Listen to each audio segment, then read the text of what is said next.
Hello, and welcome to another episode of EKU Online's eCast series. EKU Online's mission is to change lives by providing access to affordable, quality degree programs and meaningful disciplines that positively impact our society. Thank you for joining us. I'm Elizabeth Ballou with EKU Online. Today, we're joined by Jeongwoo Kim, Associate Professor in the Department of Government. Dr. Kim earned his bachelor's and master's degrees from Korea University. He also holds an MPA and PhD in public administration, both from Arizona State University. His research and academic interests include public budgeting and finance, state government investment pools, and financial management for public and nonprofit organizations. Dr. Kim's work can be found in several journals, including Public Budgeting and Finance and the Journal of Public Budgeting, Accounting, and Financial Management. Welcome, Dr. Kim, and thank you so much for your time today. We appreciate having you here. So let's jump into it. Can you hear me okay? I just got a message that my internet connection was unstable, so I want to make sure we're still. Right. Okay. All right. So, Dr. Kim, you're an associate professor in the Department of Government, and you also teach in our MPA program. Can you tell us about a little bit about the department and the MPA program? Yeah, of course. First, hello, Elizabeth, and the viewers and listeners of EK Online's eCast series. First of all, thanks for inviting me to the eCast series. I am very glad to be here and share what I have experienced through the EKU Online MPA program. The government department offers several degree programs in political science, paralegal science, globalization and international affairs, and public administration. We also offer a 3+2 accelerated program for students who wish to complete both the bachelor's degree in political science and a master of public administration degree in 5 years. Our Master of Public Administration program is practitioner focused. So we designed the MPA program to fit the academic needs of those who are already working in the public sector.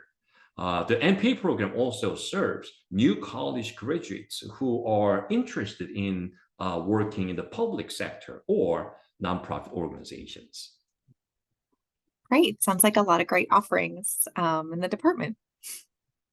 So you have an extensive background in public budgeting and finance. What interested you in this field? And then why did you decide to move to the United States to study public administration even further?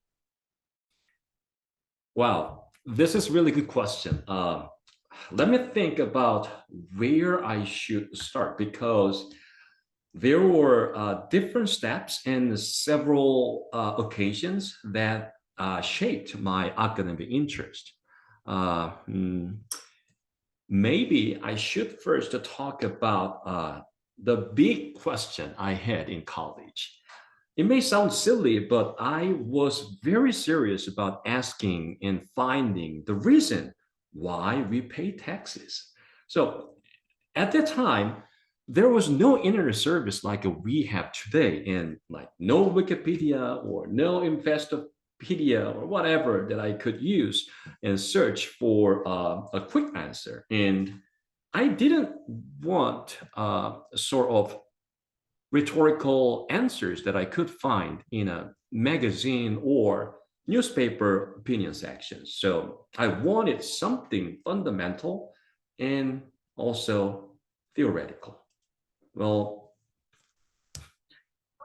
I didn't know at that time how my life would be unfolded thanks to this silly big question. So, and of course, I also had many other questions I had to ask myself as I pursue my study and research in this area. And it was like solving quests in video games. And I had to take government courses, economics, statistics, sociology, psychology, accounting, and finance courses. Yes, it was a long journey. And particularly, the concept of fiscal federalism greatly entertained my academic curiosity. To simply put, fiscal federalism means how federal, state, and local governments share financial responsibilities and governmental functions within our federal system. So I wanted to study more about it in the States where the theory was originally introduced. Can you talk to us about how the field of public budgeting, accounting, and financial management has changed since you first started studying it? Oh, yes. When I teach the public budgeting and finance course in our MP program, I use an academic journal article to discuss exactly the same question you just asked. Uh, the article titled The Lack of Budgetary Theory, and it was written by V.O. Key Jr., and the article was published in 1940, a long time ago. So in this article, the author Key asks, on what basis shall it be decided to allocate X dollars to activity A instead of activity B? And at the end of his essay, he said that budgets were reflections of political philosophy, and the search for an allocation formula to determine how best to distribute budgetary resources is illusory. So the ending sounds quite discouraging, doesn't it? So, of course, there have been numerous attempts to develop concrete theories to explain the budgetary process. One of the most effective approaches was established by Aaron Wildavsky. He published his book, The Politics of the Budgetary Process, in 1964. In this seminal work, the budget process that determines who gets what from the government is not economic, but political. So finding an allocation formula is not the key ingredient in the budget process. So from his perspective, government budgeting was an annually repeated process and the result of bargaining between individuals who came to know each other through budgetary activities. So only the increments from a well-designed base are examined by the legislature, and change is pretty much limited. So his theory of budgetary incrementalism dominated American budgeting for decades. But his theory, excuse me, on incrementalism was criticized by many scholars because it couldn't explain several important aspects of the budgeting process. So later, I think it was late 1980s or early 1990s, he had to revise his original approach by giving up most of his well-known theory of budgetary incrementalism. So theory evolves. And another thing that I want to briefly talk about is the breakthrough change in government financial reporting. So the Governmental Accounting Standards Board, GASB, introduced Statement 34, which became effective in 2001. And this statement established new financial reporting requirements for state and local governments. I moved to the States in 2000, so I was lucky enough to witness what conversations were made and how these new accounting standards have affected state and local governments. And the two most important features of GASB's Statement 34 are, for the first time, financial managers are required to share their insights about the financial performance of the government. And government-wide financial statements were also introduced for the first time. And these changes contributed to the transparency of government spending. Interesting. It is interesting to think that those reporting Yeah, requirements are still yeah. fairly new. I mean, Yes, when you and think there about were the subsequent entire. changes in statements through Gatsby, and has affected the government financial reporting system. How about technology? Are there any changes or related to technology that might be changing and shaping public administration? Of course. So, digital government or e-government is how technology has changed the landscape of public administration. Um, E-government means the use of electronic devices and information and communication technology to deliver public services and to communicate with the public and also gather feedback from them. And the first White House homepage was launched in 1992, and the E-Government Act was passed in 2002 to improve the IT practices of the federal government. And uh, we saw that Facebook and Twitter started their services in 2004 and 2006, respectively.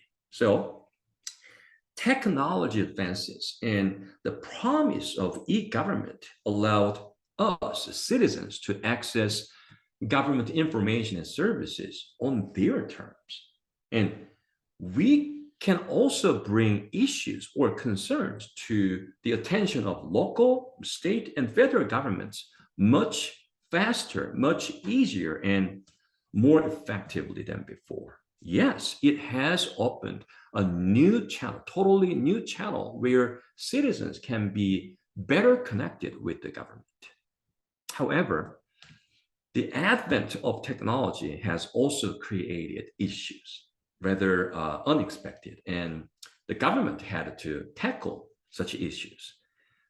For instance, in 2013, the website healthcare.gov was launched, and on the very first day, approximately 250,000 people tried to sign on to shop for health insurance created by the Affordable Care Act. And there were outages. And it became worse over the next week when several million people attempted to sign on.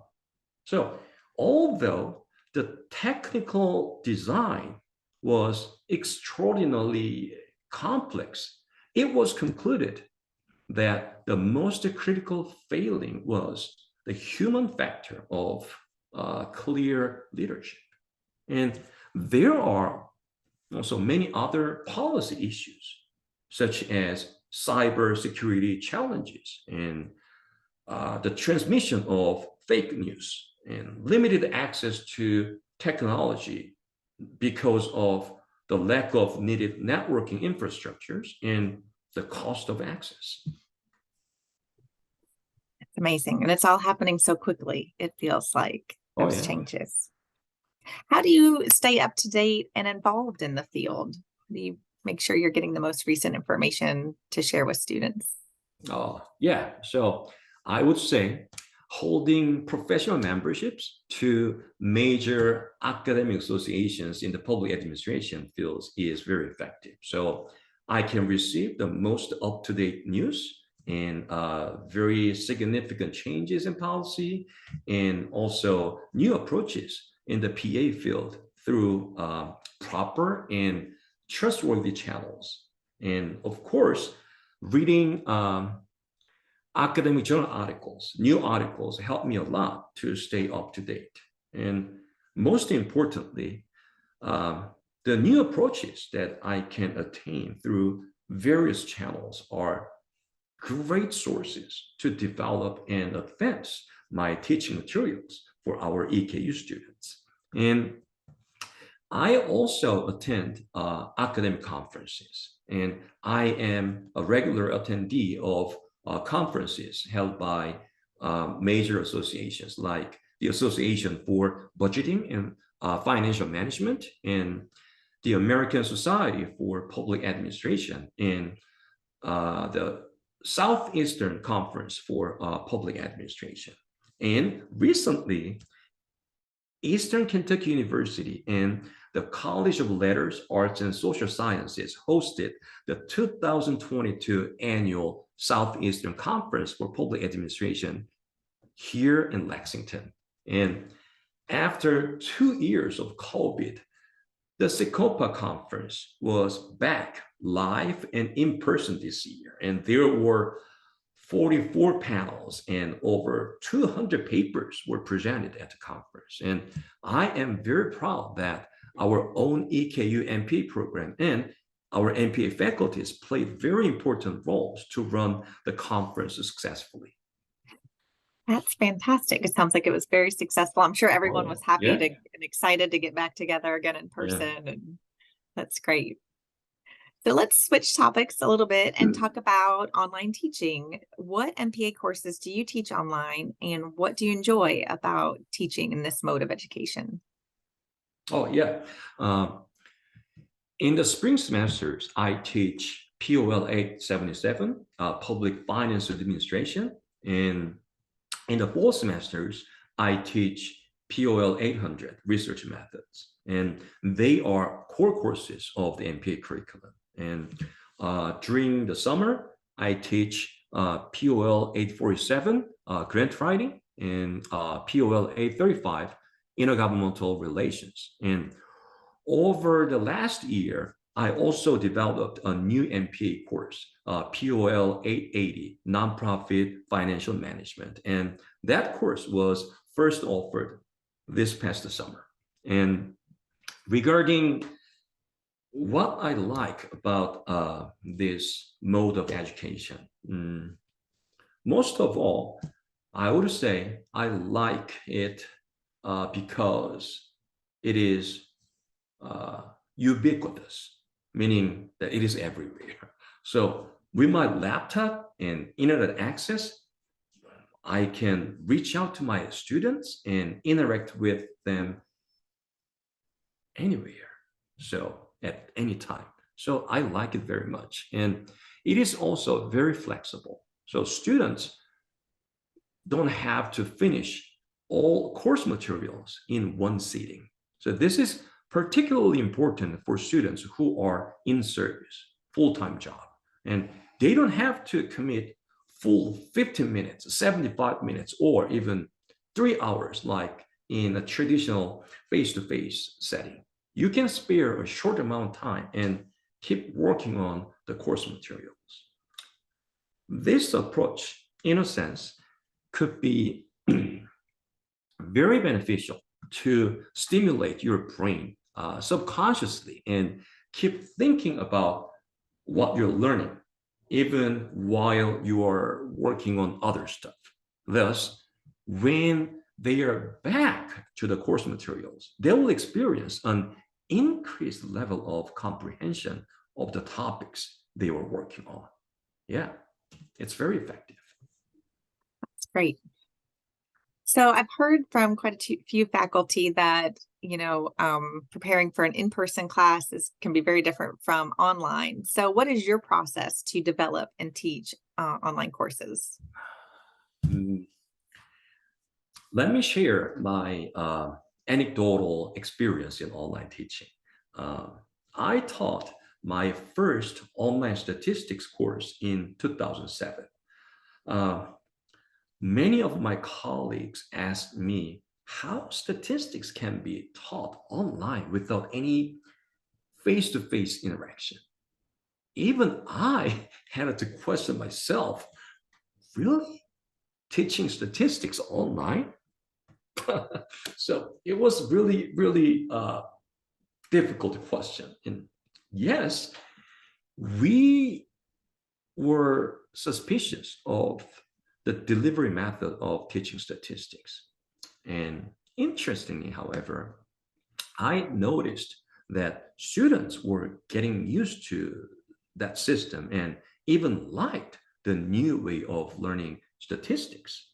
And I realized that maybe my concern and our concerns at that time resulted from a sort of normative myth that statistics should be taught only in person.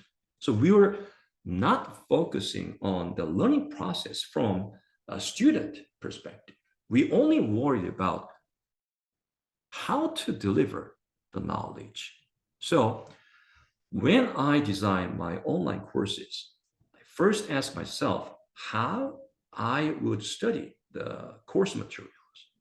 When I look back on my college years, I don't think I learned most of the things from lectures itself. Well, I don't mean lecturing is not important, but I feel I learned more from working on the assignment and asking questions to professors. So I focus on creating an effective set of assignments that will help them promote learning.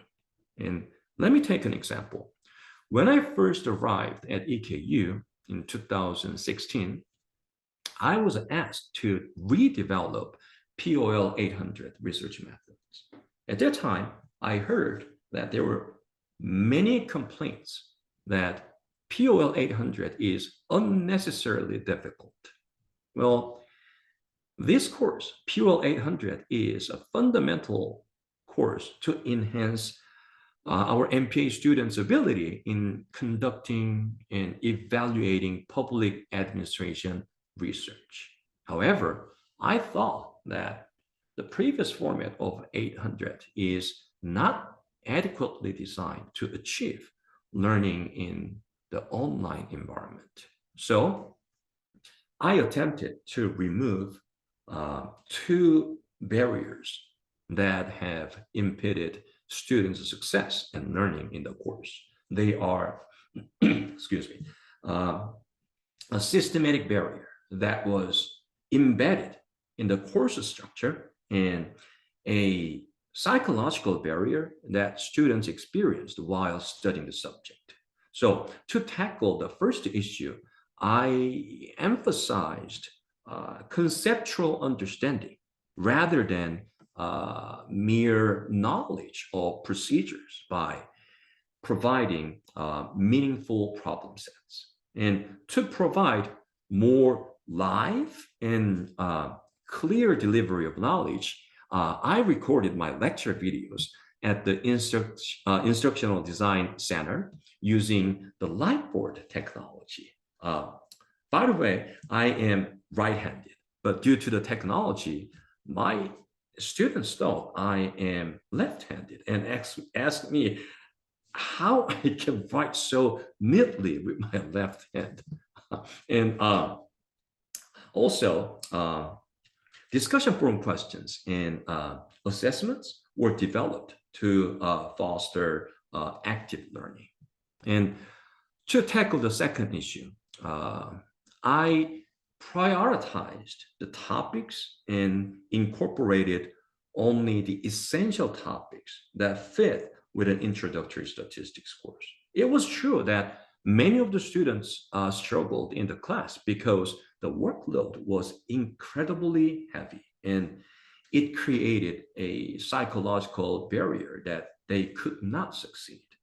And we have seen many developments in teaching online courses in terms of pedagogy, technology, quality control, and instructional design. So I'm excited to learn more and develop my courses to better support my students.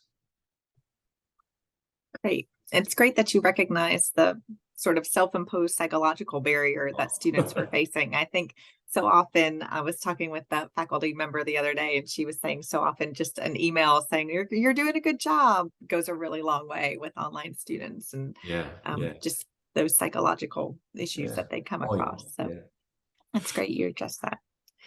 Um, So we talked a little bit about the MPA program in general at the beginning, and we've talked through the field. So what would you say to a prospective student who asks you, why should I do this? Why should I get an MPA degree? And why should I do that at EKU?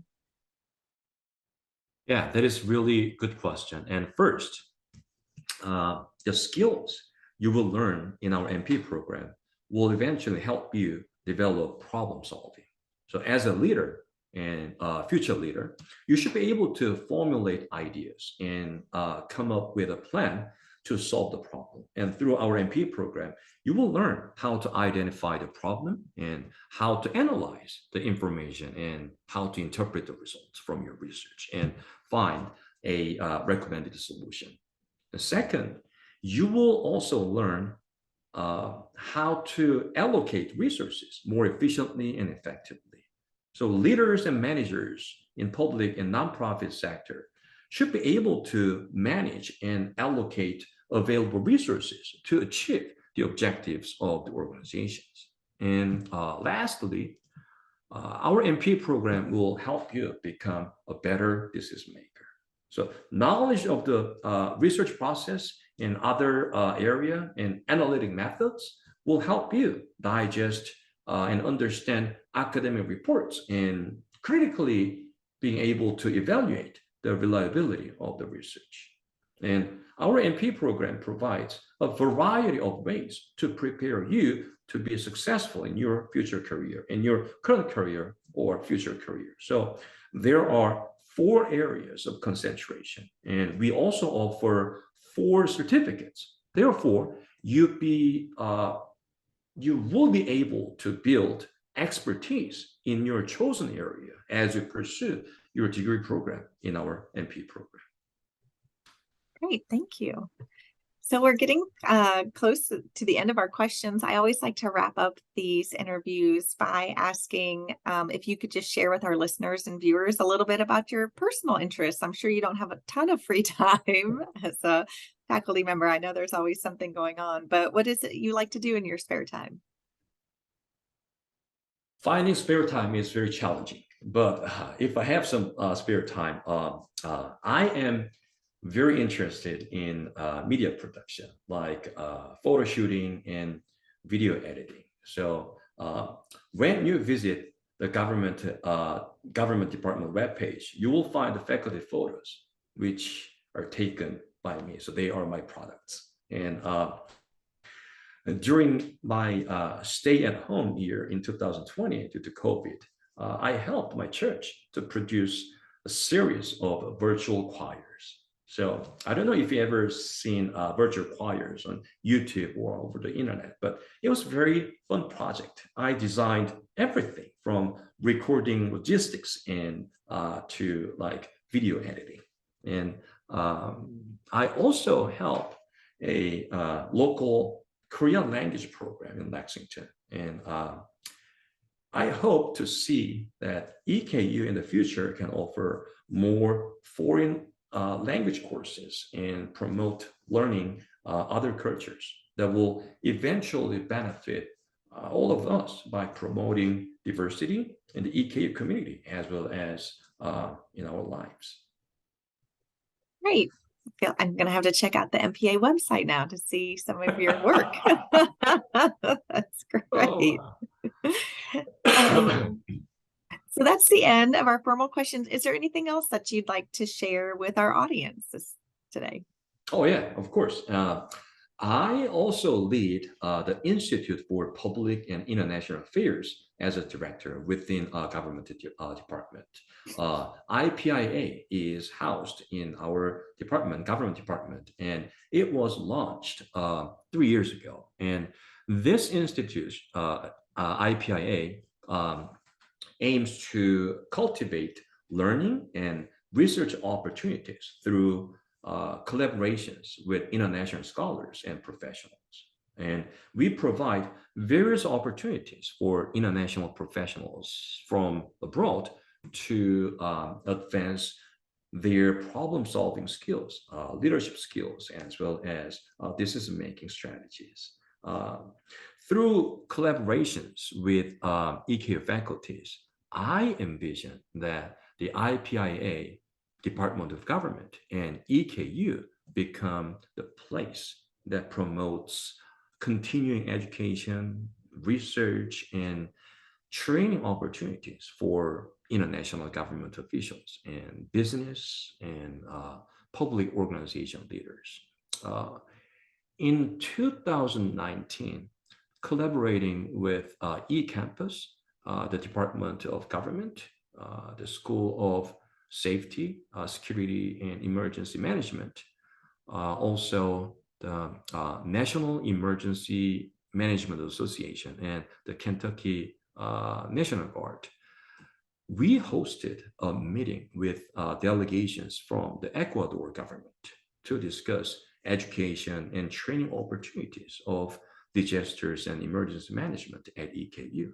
And we also had the opportunity to invite three government officials from South Korea. And through IPIA, they fulfilled their research activities on various topics. And IPIA raised a total of $29,000 of grant funds to support the research activities. And I believe, I hope, and I believe that the IPIA will create opportunities to learn global perspectives on the diverse policy area. And the collaborations will increase the knowledge base and provide valuable ideas in all aspects of public affairs. That's great. That's really exciting work. So, well, thank you again for your time today. I really appreciate you taking time to talk with us, and I enjoyed getting to learn a little bit more about you personally, but then also about our MPA program here at EKU. So, thank you again. Thank you so much.